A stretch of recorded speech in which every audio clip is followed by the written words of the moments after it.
Olá, eu estou aqui no Papo de Qualidade do site Internacional da Amazônia, um site do curso de Relações Internacionais da UNAMA. Eu sou a professora Carla Noura Teixeira, ministra da disciplina de Direito Internacional no curso de Relações Internacionais e coordeno o programa de pós-graduação em Direitos Fundamentais, o mestrado em Direito da UNAMA. E recebi um convite para hoje falarmos sobre o contexto da edição da Lei Áurea e os seus reflexos até os dias de hoje em relação à escravidão, o trabalho análogo ao escravo nesse contexto mundial, regional e local da Amazônia. Para falarmos sobre a Lei Áurea, primeiro a gente tem que entender o que é a escravidão. A escravidão, na conceituação atual, foi uma prática social em que um ser humano assumia direitos de propriedade sobre outro ser humano, mas que não era assim considerado, e era designado como escravo, imposto por meio da força. Em algumas sociedades, desde os tempos mais remotos, os escravos eram legalmente definidos como uma mercadoria ou como despojos de guerra. Nesse sentido, eu fui aos historiadores e eu queria compartilhar com vocês uma dica de leitura da obra A Manilha e o Libambo, de autoria do Alberto da Costa e Silva, que é um diplomata e historiador, membro da Academia Brasileira de Letras, e que nessa obra cumpre aí uma reflexão. E essa reflexão sobre a escravidão tem como ponto de partida que a escravidão foi uma instituição, e uma das instituições das mais antigas na história da humanidade. E ao mesmo tempo é um grande problema no presente, na realidade atual. São vários fatores que vão gerar a edição da Lei Áurea no Brasil. Dentre esses fatores, nós vamos ter um contexto histórico desde o Brasil colonial e várias leis abolicionistas. Entre essas leis abolicionistas, nós temos, cito para vocês, a Lei Eusébio de Queiroz, que proibia o tráfico negreiro da África para o Brasil, a Lei do Ventre Livre, de 1871, bem como a Lei dos Sexagenários, a Lei Saraiva-Cotegipe, de 1885. O processo, portanto, de libertação dos escravos em relação ao Brasil não foi simples. Os grandes proprietários de escravos e os latifundiários não queriam abrir mão da sua mão de obra escrava e eles advogavam a causa de que deveriam ser indenizados para que ocorresse a libertação desses escravos. Os próprios cativos se organizavam já na busca da compra da sua liberdade, da sua alforria, assim como era comum um número de fugas. Qual é o papel da princesa Isabel em todo esse cenário brasileiro? Será que realmente a redentora é a figura abolicionista cantada aí pelas escolas de samba, em prosa, verso, em algumas canções nas memórias brasileiras? Existe uma polêmica. Nesse sentido, outro historiador, Daniel Neves e Silva, traz que a atuação da princesa Isabel não há uma afeição unânime, uma interpretação única sobre a atuação dela. E aí eu reconto que, segundo Daniel Neves e Silva, a abolição não foi resultado da benevolência de princesa Isabel, mas de um processo de luta do movimento abolicionista no Brasil, e a princesa teve sim um mérito de assinar o documento que muito provavelmente não teria sido assinado por Dom Pedro II. Haveria aí uma grande pressão das elites econômicas locais para que ele não assinasse esse documento. Um fato que nós devemos realmente refletir é se há o que celebrar do dia 13 de maio de 1888 com a assinatura da Lei Áurea. Acredito que teríamos mais motivos a enfatizar, inclusive para o combate da discriminação racial, o combate da cultura escravocrata, dos números que temos ainda de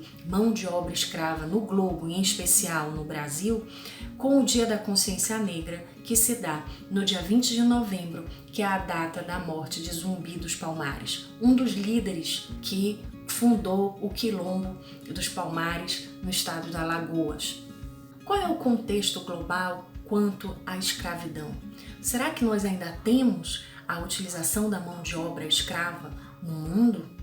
A Organização Internacional do Trabalho, a partir da sua união com uma fundação intitulada Walk Free, trouxe a revelação de dados alarmantes ainda nos idos de 2017, a partir de informações coletadas no ano de 2016. Pelo site oficial da Organização das Nações Unidas, conseguimos ter a íntegra dessa informação. Mas a OIT sinalizava em setembro de 2017 que o mundo tem 40 milhões de pessoas na escravidão moderna.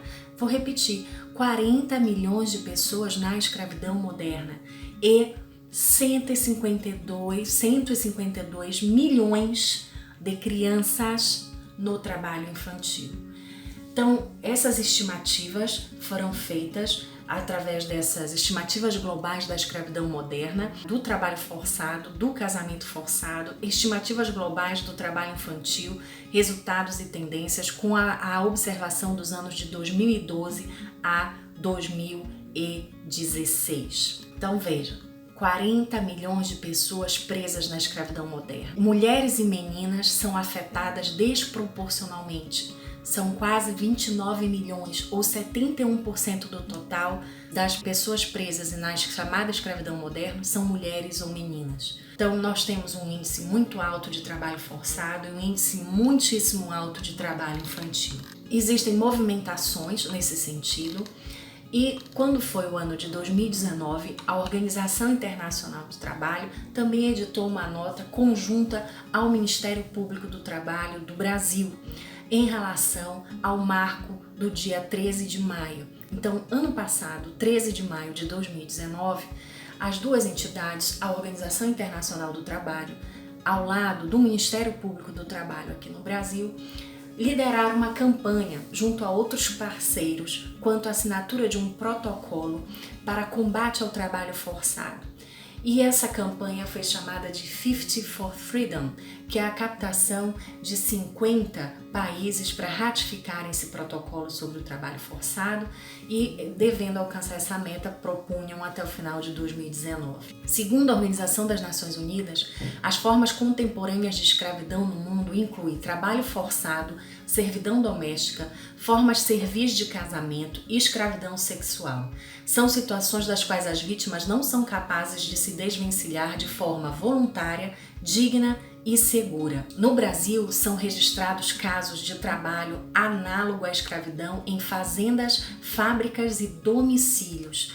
Temos muitos dados. Em 1995, mais de 53 mil trabalhadores foram resgatados dessa situação no Brasil, em 95, segundo o Observatório Digital do Trabalho Escravo, que é um observatório desenvolvido e mantido pelo Ministério Público do Trabalho em cooperação com a Organização Internacional do Trabalho. Assim, nós podemos refletir: será que o mundo, o cenário regional e, em especial, o cenário local, nós, no estado do Pará, na Amazônia, estamos agindo de modo a combater as condições de escravidão ou de trabalho análogo à escravidão? E aí surge uma notícia muito triste, porque existe o relato e uma revelação pela chamada lista suja do Ministério Público do Trabalho das empresas ou entidades que são flagradas com a utilização de trabalhadores em condição análoga à escravidão. Essa feição de condição análoga à escravidão é prevista na legislação penal brasileira, em que há uma condenação de 2 a 8 anos àquele que reduzir alguém à condição análoga de escravo.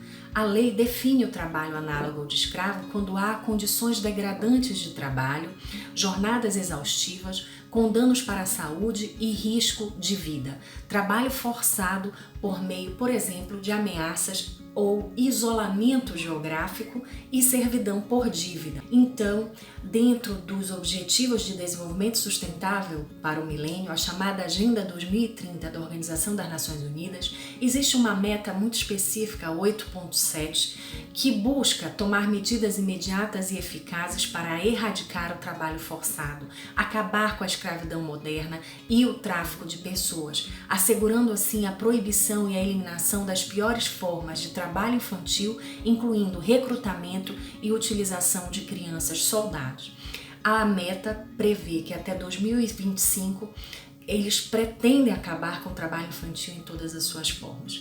como toda meta da Organização das Nações Unidas, é uma guia, é um luzeiro, é um dever ser, é um seguir, é um comprometimento ético, é um comprometimento moral, global, de todos em darmos esforços para a erradicação do trabalho escravo. Com muita tristeza, vivemos o século XXI, mais um século em que um ser humano tem a capacidade de escravizar o outro ou submetê-lo a condições tão degradantes, análogas à escravidão.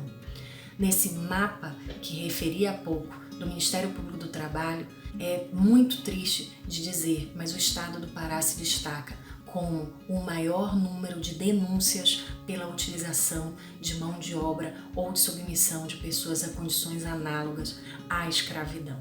Nós aparecemos, nós, Estado do Pará, dentre essa lista, dentre essa estatística. Então nós precisamos muito de campanhas educativas, de empoderamento das comunidades locais para que tenham as informações adequadas, busquem as denúncias aos fiscais do trabalho, ao Ministério Público do Trabalho, às delegacias do trabalho, tenham assistência adequada.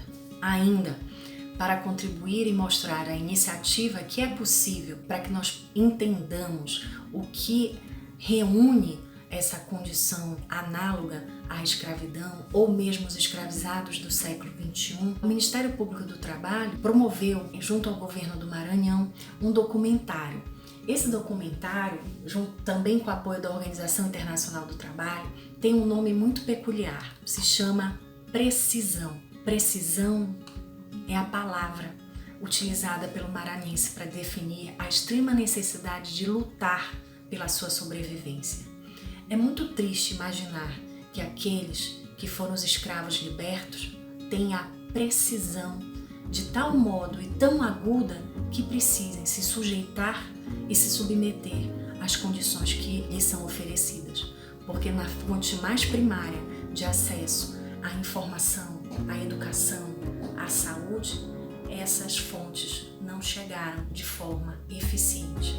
Então nós precisamos ser ativos e promover um grande ciclo de informações, de comunicação e de denúncias, combatendo todas essas práticas que perpetuam o que? A não verdadeira liberdade, né?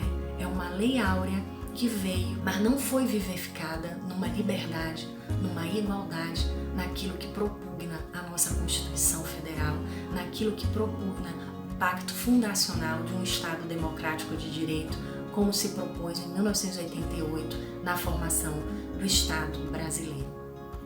Obrigada mais uma vez pelo convite Internacional da Amazônia.